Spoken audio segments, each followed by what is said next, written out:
ಭಟ್ಕಳದಲ್ಲಿ ಹಿಂದೂಗಳ ಪೂಜಾ ಸ್ಥಳ ಧ್ವಂಸ, ಗಲಭೆಕೋರರ ಕೇಸ್ ಹಿಂಪಡೆಯಲು ಕಾಂಗ್ರೆಸ್ ಚಿಂತನೆ. ಉತ್ತರ ಕನ್ನಡ ಜಿಲ್ಲೆಯ ಭಟ್ಕಳದಲ್ಲಿ ಮತ್ತೆ ಶಾಂತಿ ಭಂಗ ಆಗಿದೆ. ಶಾಂತವಾಗಿದ್ದ ಭಟ್ಕಳದಲ್ಲಿ ಉದ್ವಿಗ್ನ ಪರಿಸ್ಥಿತಿ ನಿರ್ಮಾಣಗೊಂಡಿದೆ. ಭಟ್ಕಳದ ಜಾಗಟೆಕಟ್ಟೆ ಎನ್ನುವಂತಹ ಸ್ಥಳದಲ್ಲಿದ್ದಂತಹ ಮೂರಿನ ಕಟ್ಟೆಯನ್ನ ತೆರವುಗೊಳಿಸುವಂತೆ ಮುಸ್ಲಿಂ ಸಂಘಟನೆಗಳು ಹಾಗೂ ಸಮುದಾಯದ ಪ್ರಮುಖರು ಆಗ್ರಹಿಸ್ತಾ ಬಂದಿದ್ದರು. ಮುಸ್ಲಿಂ ಸಮುದಾಯದ ನೂರಾರು ಜನರು ಭಾನುವಾರ ಏಕಾಏಕಿ ಜಮಾಯಿಸಿ ಮೂರಿನ ಕಟ್ಟೆಯನ್ನ ಧ್ವಂಸಗೊಳಿಸಿದರು. ಈ ವೇಳೆ ತಡೆಯಲು ಯತ್ನಿಸಿದಂತಹ ಪೊಲೀಸರೊಂದಿಗೆ ಘರ್ಷಣೆ ನಡೆಸಿದಂತಹ ಮತಾಂಧರು ಪೊಲೀಸರ ಮೇಲೆಯೇ ಹಲ್ಲೆಯನ್ನು ನಡೆಸಿದ್ದಾರೆ. ಪರಿಸ್ಥಿತಿ ವಿಕೋಪಕ್ಕೆ ಹೋಗ್ತಾ ಇದ್ದ ಹಾಗೆ ಪೊಲೀಸರು ಲಾಠಿ ಚಾರ್ಜ್ ನಡೆಸಿದ್ದಾರೆ.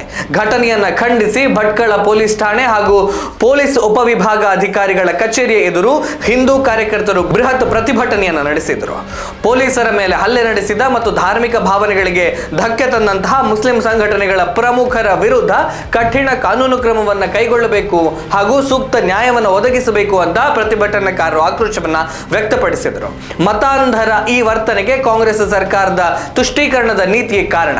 ಕೆಲವೇ ದಿನಗಳ ಹಿಂದೆಯಷ್ಟೇ ಆಳಂದದ ಲಾಡ್ಲೆ ಮಶಾಕ್ ದರ್ಗಾದಲ್ಲಿ ಗಲಭೆ ನಡೆಸಿ ಹಿಂದೂಗಳ ಮೇಲೆ ಕಲ್ಲು ತೂರಿ ಪೊಲೀಸರ ಮೇಲೆ ದಾಳಿ ಮಾಡಿದಂತಹ ಮತಾಂಧರ ಮೇಲಿನ ಪ್ರಕರಣಗಳನ್ನು ಸರ್ಕಾರ ವಾಪಸ್ ಪಡೆದಿತ್ತು. ಕಾಂಗ್ರೆಸ್ ಸರ್ಕಾರ ಹೀಗೆ ರಾಜಾರೋಷವಾಗಿ ಮತಾಂಧತೆಯನ್ನು ಸಮರ್ಥಿಸಿ ಸಮಾಜಘಾತುಕರ ಮೇಲಿನ ಕ್ರಿಮಿನಲ್ ಪ್ರಕರಣಗಳನ್ನು ಹಿಂದಕ್ಕೆ ಪಡೆದಂತಹ ಪರಿಣಾಮವಾಗಿ ಗಲಭೆಕೋರರಲ್ಲಿ ಆತ್ಮವಿಶ್ವಾಸ ಮೂಡಿದೆ.